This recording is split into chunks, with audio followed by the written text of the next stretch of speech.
कितना बच गया टाइम देखो।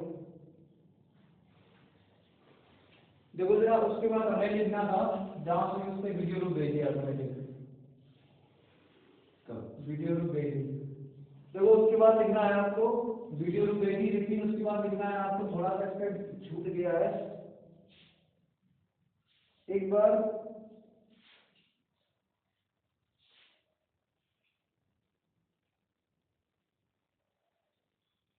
फिर से यहाँ से लिखना आपको गुटके का भाग, यहाँ से लिखिएगा गुटके गुटके के भाग, ऐसे लिखना गुटके के भाग mg के दो घटक हैं। उसी के बाद लिखना वीडियो रूप में लिखिए ना, क्योंकि मैंने देखा नहीं। फिर लिखना गुटके के भाग mg के दो घटक हैं। पहला है mg sin थीटा, दूसरा है mg cos थीटा, जो तल के लंबवत व समांतर हैं। फिर आगे दिया गया समांतर घटक mg sin थीटा के कारण गुटके के तल पर नीचे की ओर फिसल रहा है, परंतु तल द्वारा गुटके पर आरोपित स्थैतिक घर्षण बल Fs उसे फिसलने से रोके हुए है। फिर से एक बार समझिए, गुटके के बाहर mg के दो घटक हैं, mg sin theta mg cos theta, को तल के लंबवत व समांतर हैं। फिर उसके बाद हमने बोला समांतर घटक mg sin थीटा के कारण गुटके के तल पर नीचे की ओर फिसल रहा है, परंतु यहाँ पे पॉइंट करना, परंतु तल द्वारा गुटके पर आरोपित स्थैतिक घर्षण बल Fs उसे फिसलने से रोके हुए। फिर आगे चूंकि गुटका संतुलन अवस्था में है, गुटके पर तल के समांतर तथा तल के लंबवत नेट बल क्या होगा, शून्य है। यहाँ तक लिख लीजिएगा। अगर फिर से समझिए, अगर मान लो वीडियो रुक गई है, अगर नहीं लिखा है आपने, एक बार मैं फिर से पूरा बोल देता हूँ, ठीक, रिपीट कर लीजिएगा। मुझे पता नहीं कहाँ पे छूटा है, वीडियो बंद नहीं चल रही। देखो एक बार मैंने लिखवाया था हेडिंग डाली कि आनत तल पर घर्षण, मैंने क्या लिखवाया था हेडिंग पे, आनत तल पर घर्षण। उसके बाद आपको लिखना है स्टार्टिंग से, जब वस्तु किसी नद तल पर ठीक फिसलने की अवस्था में हो, तब नद तल के द्वारा क्षैतिज के साथ बनाया गया न्यूनतम कोण अल्फा बराबर थीटा, मैंने लिखा था, जिसे हम क्या कहते हैं, विराम कोण कहते हैं। यहाँ तक आपने लिख लिया होगा, ठीक है। एक बार वीडियो को धीरे से मतलब पॉज कर लेना, फिर से लिखना। फिर उसके आगे लिखिए, माना एक गुटका एक ऐसे आनत तल पर रखा है। फिर से सुनिए, माना एक गुटका एक ऐसे आनत तल पर रखा है जो क्षैतिज से कोण थीटा बना रहा है। आपने लिख लिया, जो कोण क्षैतिज से कोण थीटा बना रहा है। फिर उसके बाद लिखना था आपको, गुटके का भार mg ऊर्ध्वाधर नीचे की ओर, सुनिएगा, उसके बाद गुटके का भार mg ऊर्ध्वाधर नीचे की ओर तथा अवलंब प्रक्रिया r तल के अविलंबवत ऊपर की ओर दृष्ट है, अविलंबवत ऊपर की ओर दृष्ट है। उसके बाद आपने लिख लिया होगा। फिर आपको ये पॉइंट लिखना था, भार mg के दो घटक हैं, mg sin theta mg cos theta, को तल के लंबवत व समांतर है। उसके बाद आप ये पूरा यहाँ पे लिख लीजिएगा, ठीक है। डायग्राम लिखना था, डायग्राम इसी का ही है। उसके बाद आप मुझे रब करने के बाद लिखा रहा हूँ, आपको वो लिखना है, ठीक है। कितना टाइम हो गया?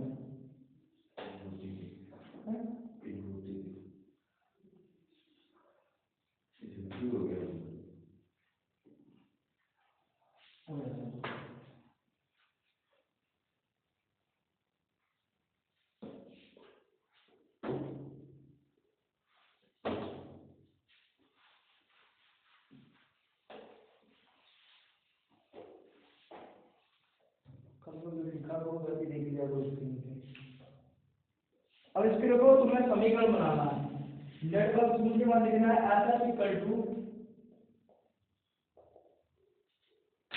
एम जी साइन थीटा पहला बनाना है समीकरण, दूसरा बनाना है आर बराबर एम जी कॉस थीटा। ये दो समीकरण हो गए। अब लिखो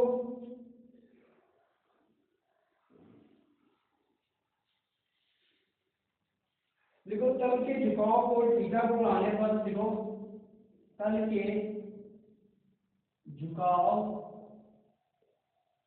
कोण थीटा को बढ़ाने पर एम जी साइन थीटा बढ़ता है।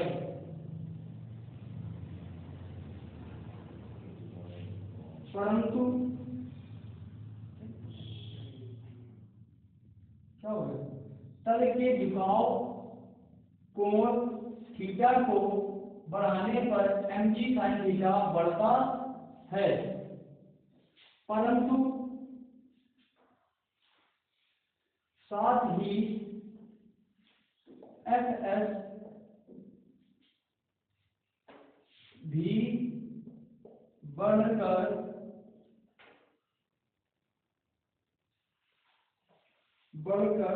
एम जी साइन थीटा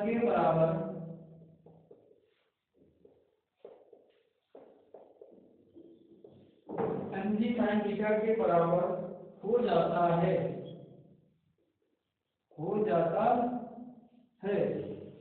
जब एफ एस सीमांत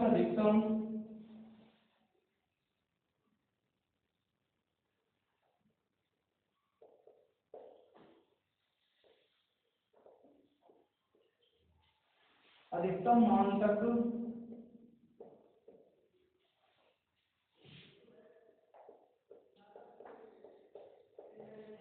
बढ़ जाता है तो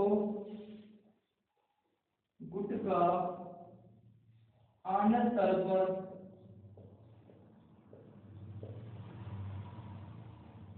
जब एफ सीमांत अधिकतम मान तक बढ़ जाता है तो गुट का आनत तल पर फिसलने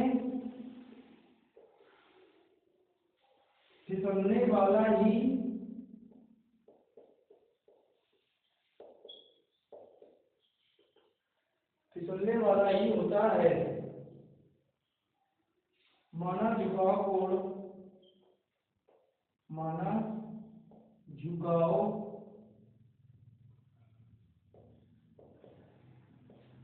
कोण अल्फा है, तब F S equal to mu S R, क्योंकि थीटा बराबर क्या है अल्फा, यहां तक नोट करो।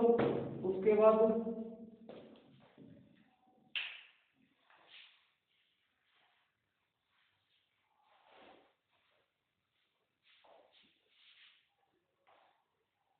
गूगल असिस्टेंट को अनइंस्टॉल कर देंगे, इसकी वजह से वीडियो में दिक्कत होगी। आपसे एक तो देखेगा नहीं, तो ऊपर देखता है नीचे दिखता है, मेरे का स्क्रीन देख लिया। कल विंडो है, कल इसको ऊंचा करके लगाएंगे ताकि मैं ऐसे दिखाई देगा मुझे। देखिए अब इसको लिखने के बाद एक बार आप कर लेते हैं, ये समीकरण बना दिए एक और दो, ठीक है, इसको रद्द कर देना।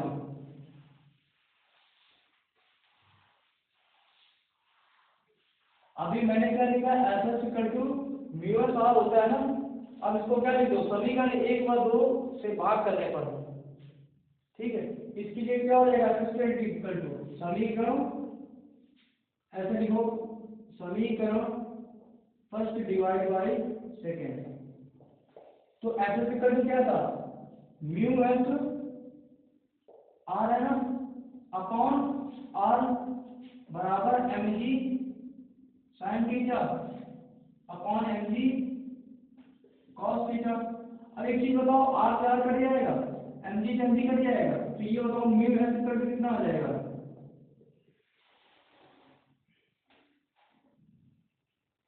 टेन थीटा आ गया, mu S equal to tan theta. अब ये बताओ हमने बोला था कि जहाँ थीटा बराबर क्या है, अल्फा है, इस तरह तो टेन अल्फा बराबर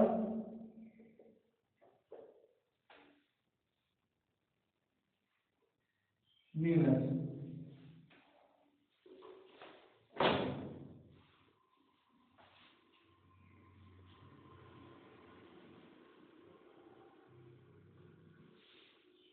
नोट पॉइंट डालो फिर आगे।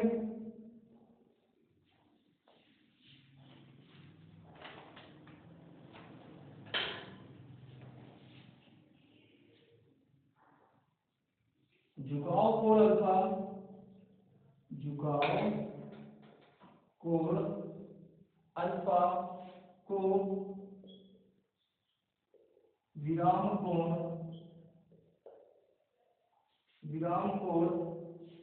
अथवा सर्पी कोण कहते हैं।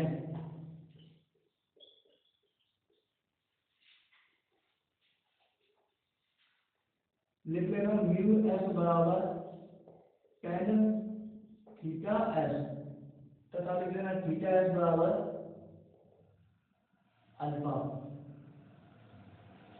झुकाव कोण अल्फा को विराम कोण अथवा सर्पी कोण कहते हैं। ये नोट पॉइंट बहुत इंपॉर्टेंट है, पूछा जाता है, ठीक है।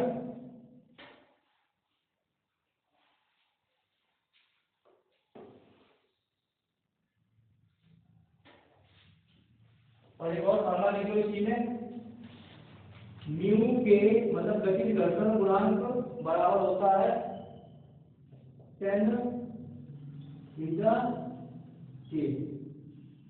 ये दो फार्मूले लिख लो, म्यू के जहाँ गति घर्षण गुणांक, म्यू के जो फर्स्ट फॉर्म पहले गति घर्षण गुणांक, और झुकाव कोण क्या है, थीटा के।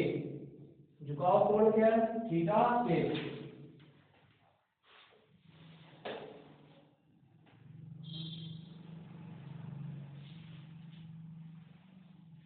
पूरा नोट हो गया ये।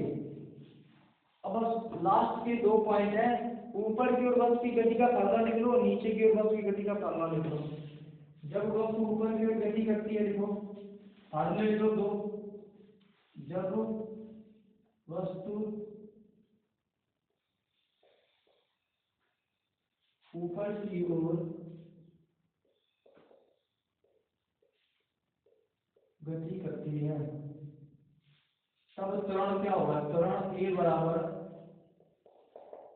जब वस्तु ऊपर की ओर गति करती है तब त्वरण बराबर ए बराबर हो जाएगा जी ऑफ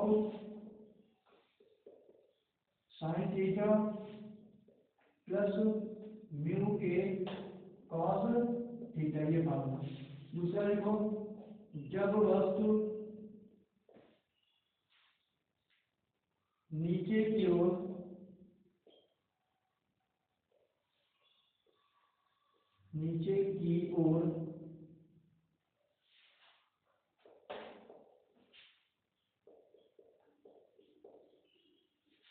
गति